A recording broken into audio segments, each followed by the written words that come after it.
ओम नमः शिवाय। जय श्री राधे कृष्णा। आज हम इस वीडियो में सफला एकादशी का महत्तम सुनेंगे। श्री युधिष्ठिर बोले, हे भगवान, पौष मास के कृष्ण पक्ष की एकादशी का क्या नाम है?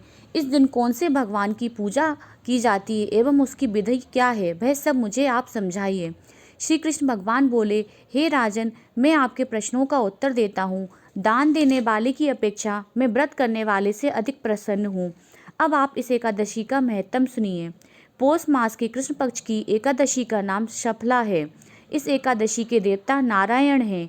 इसका पूर्वोक्त विधि अनुसार व्रत करना चाहिए और नारायण जी की पूजा करनी चाहिए। जो मनुष्य एकादशी व्रत तथा मेरा पूजन करते हैं वे धन्य हैं। सफला नाम की एकादशी में मुझे ऋतु के अनुकूल फल अर्पण करें, अर्थात नारियल, नींबू, अनार, सुपारी आदि और धूप, दीप, पुष्प आदि से मेरी 16 प्रकार से पूजा करें। इस दिन दीप दान तथा रात्रि को जागरण करना चाहिए।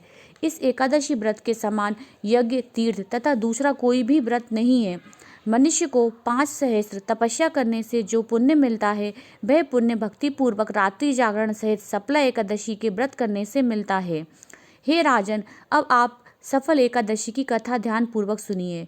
चंपावती नगरी में एक महिष्मान राजा राज्य करता था। उसके 4 पुत्र थे। इन पुत्रों में सबसे बड़ा लुमाक राजा का पुत्र महापापी था। वह सदैव पर स्त्रीगमन तथा वेश्याओं के यहाँ अपने पिता का धन नष्ट किया करता था। वह देवता, ब्राह्मण, वैष्णव आदि की निंदा किया करता था।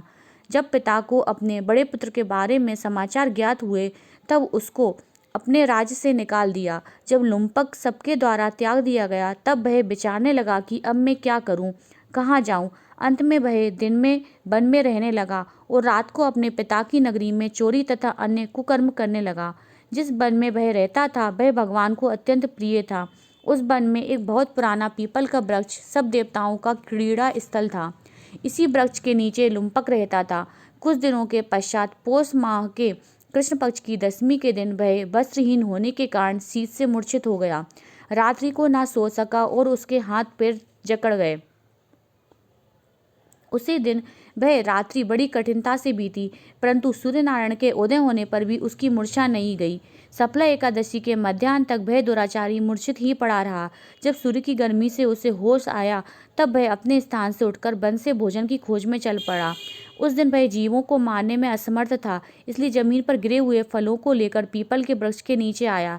जब सूर्य भगवान अस्ताचल को प्रस्थान कर गए तब फलों को पीपल की जड़ के पास रख कहने लगा कि हे भगवान, इन फलों से आप ही तृप्त होवें। ऐसा कहकर वह रोने लगा और रात्रि को उसे नींद न आई। इस महापापी के व्रत तथा रात्रि जागरण से भगवान अत्यंत प्रसन्न हुए और उसके समस्त पाप नष्ट हो गए। प्रातः ही एक दिव्य घोड़ा अनेकों सुंदर वस्तुओं से सजा उसके सामने आ खड़ा हो गया और आकाशवाणी हुई कि हे राजपुत्र, भगवान नारायण के प्रभाव से तेरे समस्त पाप नष्ट हो गए हैं। अब तू अपने पिता के पास जाकर राज्य प्राप्त कर। लुम्पक ने जब ऐसी आकाशवाणी सुनी तो वह अत्यंत प्रसन्न हुआ और हे भगवान, आपकी जय हो ऐसा कहता हुआ सुंदर वस्त्रों को धारण कर अपने पिता के पास गया। उसने संपूर्ण कथा कह सुनाई और पिता ने अपना राजभार सौंपकर वन का रास्ता लिया। अब लुम्पक शास्त्रानुसार राज्य करने लगा। उसके स्त्री पुत्र आदि भी परम भक्त बन गए। वृद्धावस्था आने पर वह अपने पुत्र को गद्दी दे भगवान का भजन करने के लिए वन में चला गया और अंत में विष्णु लोक को गया। भक्ति पूर्वक जो मनुष्य सफला एकादशी का व्रत करते हैं वे अंत में मुक्ति पाते हैं। जो मनुष्य भक्ति पूर्वक सफला एकादशी का व्रत नहीं करते हैं वे पूंछ और सींग से रहित पशु तुल्य हैं। सफला एकादशी के महत्तम का पठन व श्रवण से अश्वमेध यज्ञ का फल मिलता है। जय सफला एकादशी के 11